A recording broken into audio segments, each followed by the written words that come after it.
So the fears you had before you enrolled, did you find that the autonomy course of action validated or invalidated those fears?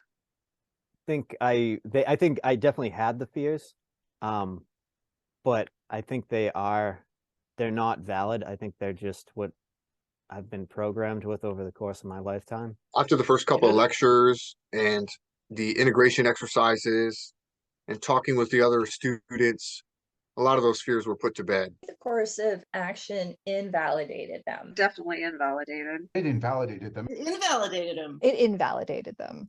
Like, because they're like, excuse my French, they're bullshit. It proved that I should be worried about what I was worried about.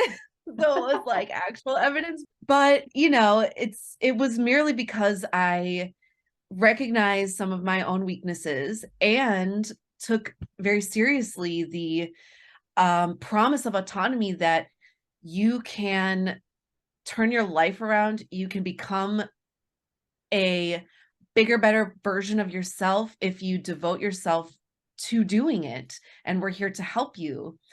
And what ended up being realized was that my fear that I wasn't going to quite be able to do as much as my dream version of how I would come out on the other side of the course was accurate. I wasn't quite able to achieve that absolute dream version of where I was at the end of the course.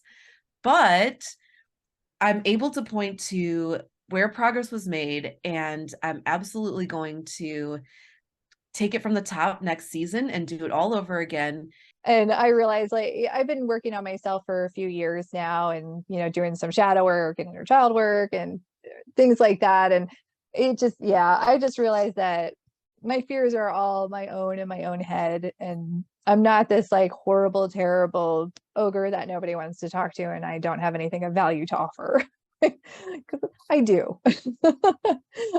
And the course of action that helped you discover that was following through with all of the commitments that I made through autonomy. Showing up every week. I showed up. I may not have made it through every Friday night lecture because I get up at 5 a.m. and I was usually passed out with the first hour. But I always watched the replay, and then I showed up on Sundays for the Q&As, and I started to just, the course of action was showing up and follow through. It really is, because now I'm in a mastermind group. As soon as I saw the information for it on the forum, I was like, oh, please, yes, I'd like to join. So I'm putting myself out there as another course of action I had to take. Yes. And then you realize that that's, as it says here, that's false evidence appearing real, you know, that yes, the fear is false. I look back and I'm like, no, why did I believe that about myself? Exactly. And I think it's a big deal, especially, you know, for younger kids, and depression and anxiety. And I'm just like, no wonder they feel like shit, you know? Like, Right. And you're so right. Like, it's never too late to go through autonomy or whatever course or, you know, self-improvement thing that people have. But it's definitely like the earlier the better. You know, you could save a lot of heartache. My fears, you know, about, you know, not having the confidence to do things, and you kind of quickly get over that. And I think this is something that is going to grow continuously.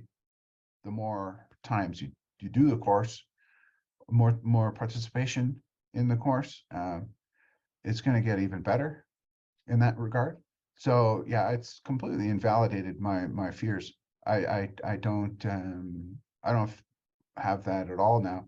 And now I find myself looking at things, situations around me and other businesses and things, and thinking of, wow, there are so many opportunities around. There is an abundance of things that people could do, but we're not taught to see them. So yeah, it's completely changed my fears that I had coming in. And like I said, I'm a work in progress, but there was a lot of stuff in my mind that definitely made me think that I didn't have a lot of purpose or value and much to offer, where I'm finding that I do have a lot to offer. So in the place of those fears that I don't know if I'm going to be getting enough value out of this course, a new enthusiasm popped up. you know, that said, hey, this is going to be a lifetime investment in yourself, and you're going to make some connections here that are going to last possibly a lifetime. And that was what put those fears to bed after the first couple of integration exercises and lectures. Through going through this course, I feel like I've almost been kind of starting the process of reprogramming myself. Like I'm taking in all material that is contrary to having the victim mentality and not like being caught in my head, you know. Do something. Don't just constantly like think about stuff. You need to take action. You need to, like, if you're reading a book, take what you learn from that book and then start putting it into action, even in a small way. My fears were valid in that they actually existed in me, but I do see that they're invalid in that they're not really they're not on a solid foundation, and they're definitely something that like I can't logically express why I even fear these things. Yeah, excellent. And that's a real sign that they are programs that you've downloaded or picked up somewhere along the way when you can't even articulate or properly justify and describe why they're there and why you're having that experience. It's just in you, in the subconscious. And so, yeah, exposing yourself to the better options, the better programs, being around people who've managed to deprogram themselves and install the better programs is certainly the best way, I guess, to get in there and unpick those and get rid of them.